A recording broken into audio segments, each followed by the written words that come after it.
Soomaali Maxamed ay bal waxaad iga daba geysaan goortii la bedelay sharciga raaligelinta ama apologies-ka anu waxaan ku haray qarnigii markuu qofku raaligelin bixiyo ama wadan dhan raaligelin ha siiyo ama qof raaligelin ha siiyo ama qabiil raaligelin ha siiye la qaadan jiray la iscafi jiray halkaan lagu kala tagi jiray laakiin ilaa hadda waxaan garan la ahay raaligelinta la aqbali la yahay ee la doonayo England inay qof intay u soo wacdo u tiraad hebel iyo heblaayo iga raali ahaada anigu de raaligelinta noocaas goortii la casriyeeyay iyo goortay soo baxday toona garan maayo gabadhu apologies bay bixisay walaalayaal sheekadeeda halkaa ha lagu joojiyo halkaa ha ku dhamaato inaguna aynu aqbalno bilihii barakaysnaa baynu joognaa hal is afiyo qalbiga hal isu furo gabadhu waa in adeertiin idinkamay dilin dad dhiig may daadin makii madiina may soo gubin in la is afiyo oo la is raali geliyo la isku faraxsan assalaamu calaykum waraxmatullaahi tacaala wabarakaatu dhammaan waan salaamaya ummadda Soomaaliyeed meel kasta aad adduunka ka joogtaanba waxaan rabaa ama aan u soo galay inaan arrin yar ka leer gareeyo iyo siday u dhacday iyo waliba inaan gabadh in adeertay anigu halkan raali gelin buuxda ka siiyo waa tahay habeen dhaweed waxaa dhacday in dad badani jamaahiir badani ila soo hadashay oo laga cadhooday hadal ay soo duubtay habaryartay ama in adeertay England Saalax Cali waxaa la yiri waa inay apologies soo bixisaa sida ugu dhaqsaha badan waa inay apologies ka soo bixisaa okay England waan soo qabtay dhigtaan soo qabtay iyadoo awal barabtay inay apologies ka bixiso waxaan iri kaale halkan apologies ka bixi qolkaygii TikTok ayaana ku casumay arrintii apologies ka ahayd way dhamaysay England kadibna waxaa jiray gabdho ay iyada laftigeeda si gooniya u soo ataagay minda anigu ma daawan gabdhahaas wali clipkooda inay ka yara hadashay adigu England apologieski kadib England waxay soo yara hadal qaaday gabdho markaa iyadu wax ka tabanaysay ee u erkaysay inay ka soo hadleen hadaladoodana ay dhibsatay laakiin anigu gabdhaha hadalkooda ma dhageysan mana ogi waxay ku hadleen amaan iyo xumaanba adigu gabdhihii way soo hadal qaaday si jamacay u soo hadal qaaday markii hore hadalkeedii waa la sii yara fasiray gabadh ayaa la carab dhamay anigu gabadhu markay hadalada soo hadal qaaday waxaan iri England walaalo ka jooji adiguna gabdhaha ilmaadeerada hadalada noocaasa sheekadaan inaga xid ma dhageysanin clipki waa la qaaday waa la jarjaray waa la kala googooyay intii England baa laga soo baxay intaydii iyo hadalkaygiiba waa la jaray okay waxa hadda marka la igu soo eedeeyay England oo dhagay oo caytamaysa dhageysanaysa haddaba waxaan idin leeyahay khaf rabbak halkan waxaan rabaa inaan uga diro gabadha in adeertay ay Yasmintina apologies buuxa raaligelin buuxa inaan halkan ka siiyo maadaama wixii meesha ka dhacay uu qolkayga ahaa in adeer gacaliso ma dhageysan caydaada magacaagana maan maqal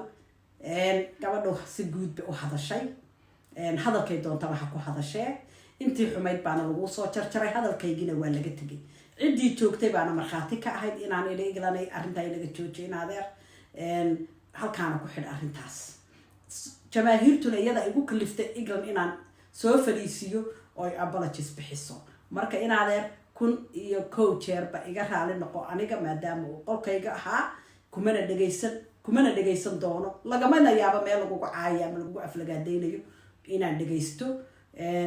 aad baana uga xumahay in xumaan intaa la eg aniga maanta la iga ka keeno dad xumaanta iyo qurunka ka shaqeeya ayaa jira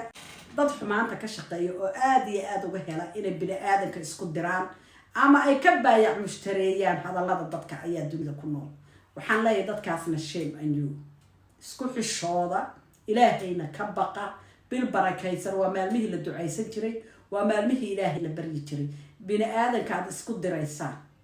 bini aadanka aad ka dhex shaqaynaysaan iska daayay haddaan u soo noqdo life-kaygii shalayto iyo kii ay England apologies ka bixisay naagahan la wareegaya ina Maxamuud ayaa ka dartayoo naagtiibay taageertay haddaba in adeer waxaan ku leeyahay aniga lambarkaygana waa taqaanaan reer UK waliba baan la hadlayaa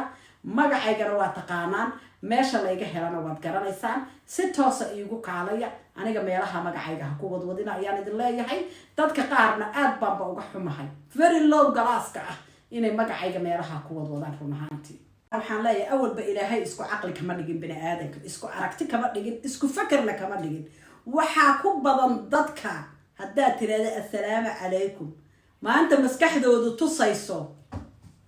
وين عايدي ضدك النوع عاسد يوك يكون يقربا يميل كستما أنا هذا أنت يدي شيء روني ركمان حسالير سما تفهمين رونتا وين هذا قبشان ضد مسكحدود عافدين أو سطر هاي أو too much stress أو ميل كده أو كل داد يكون نقطة أيام تدولي تشوجا والمعنى يمهمة واحد كهل يصير بآدم ولا جا كده أنا كمان سوال بعض ما ذا حوجا شبتد أو دجاج شبتد أو دجاج شبتد أنا ولا جود كفهميني لا جماعة يعمل كفهمان never ever هكون يوم ضد كاسي إنه كفهمان وحي مسكح دكوج قضي نالتي وجود بس عفمات كده ولا ماني أيه ولا جود كده جا إن مرة نير يا نعم يا كليب يا رئيسات دوبان أو أي فيوس كهرادين يعني ولا صوت شرطريات dhagaysataan ilaa si kala meelo kala wala baara iyo wax kala wala baara garan maysaan aad inta yar la orodaan waxay tiri heblaayo waxay tiri na maxay tiri intaas ka adagtiin nothing else waa runtay barta technology-ga barta sida wax loo raadiyo barta inta hebel yiri hala soo ordinay aqligaaga wax ku baar oo wax ku faham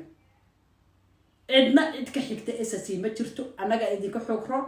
anaga idinka dhib badan anaga idinka hawl badan anaga idinka shaqo badan way idinka qaarkiin guryaha la idinka soo saari waayay soo ma idin fahmin cidina cid kama xigto kii caayana isaga damir taxrumo u tahay cid ka xigta oo aad leedihiin waanu ka xigsanaynaa oo waanu ka difaacaynaa ma jirto nin walba meel ayuu kaga jiraa difaaca meel ayuuna hawshu ka haysataa nin walba reerkiisa muqaddas ayay ku tahay difaacideeda iyo taageerideeda wuxuu doonaba ha ahaadee anigu ida oran maayo waa sidan iyo waxaan qabtay iyo waxaan kaneeyay iyo sidan aan yeelatoona isu malakii sheegayo laakiin aniga meesha iga taagan yihiin iyo waxa iga baahan yihiin iyo garab inta la eg ay iga baahan yihiin anigu waa ogahay cidna waa weydiinayo cidna ka amar qaadan maayo cidna u daba fadhiisan maayo xurriyadayda iyo xurriyadda reerkayguba muqaddas ayay ugu tahay marka waxaan idin oran lahaa mar kale iyo mar saddexaadba hadalkayga fahma gabadhayna adeertiina caydeeda iska daaya waa doqon baa tiraahdeen waa sidan baa tirahdeen yaa idinka doqonsan qofka waxaad ii sheegtaa gabadh in adeertiisa intuu meel ku soo fadhiistay saa u jarjarayo u caayaya fariidnimada xaggee usoo marta xaggee fariidnimada usoo marta wareedha xoogaa waxaa laynagu ilaaway doqoniine maynu iska qirano يا تقنينا يربع من أي نقول فرق حصتان وملاينا يا ماشي واحد دام ما تجرين وحند الله يهن الماضي الرجال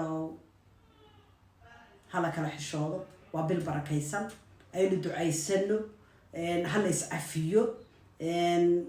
وحول أكثر هلا كشقيو حمانت بني آدم كلا وضوضنا هلا تشوفي أيام الله يحي مخايضة هي اللي وشه أبي إسلام والبا أو ده أنا وحبات تصيح هذا وحبات صيح معنا ده وحنا الله يحي هلا كله الشاطئ قف أنا جاي الدنيا أنا جاي سوء هذا لكن يعني وش عشان يوصل عادي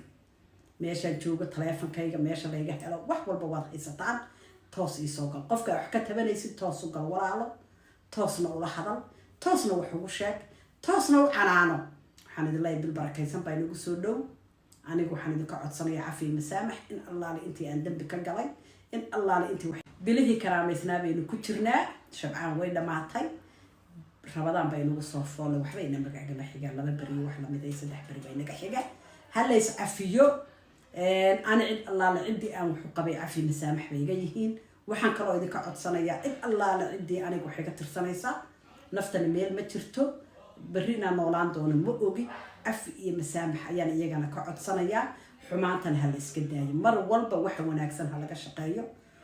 وحنا وناكسن بني آدم كيسوكيلي الماضي ريال ولا ريال يسوع مالي محمد إيبا هلا كشقايو أو هلا كلا هلا توجي وحي حن عدة كلك حينيا واحد سوى مالي نبدينا فوقينسا واحد تركي فوقينيا واحد إنه إن كلا فوقينيا واحد رق يدمر بين كلا فوقينيا أينو كفوقانو عيان الله يحي وناجا يتعايلك يسوع سود واشة عينو بدينو أنا وحنا الله مر كلا يمر ستحات يمر أفراد با عفي يمسامح